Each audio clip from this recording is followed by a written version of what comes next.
Kumusta naman ang araw mo?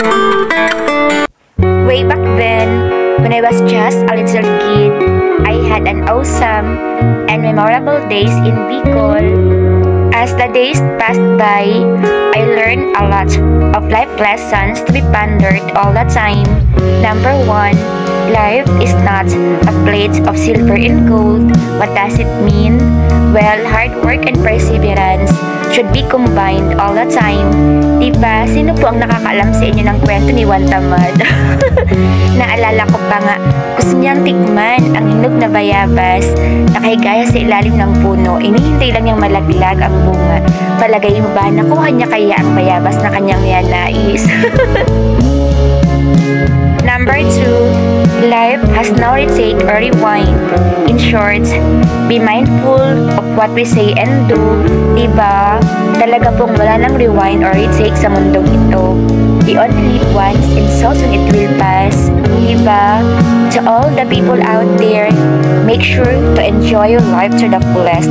On the other hand, gawin po natin kung ano po ang nararapat, diba?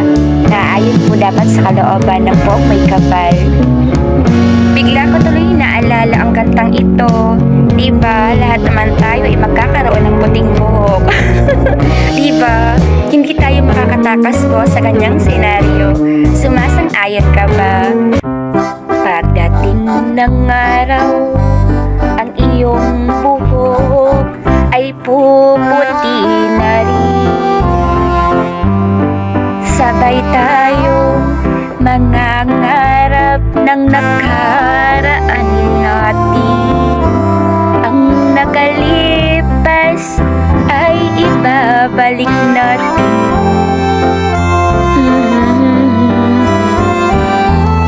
Ipapaalala ko sa'yo ang aking pangako na ang pag-ibig ko'y lagi sa'yo.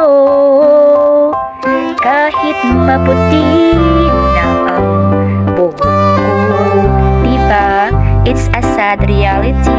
Lahat po tayo ay tatanda. Here I am, wishing each and everyone a wonderful life ahead, filled with joy and unlimited blessings from God. Keep safe everyone. God bless us all.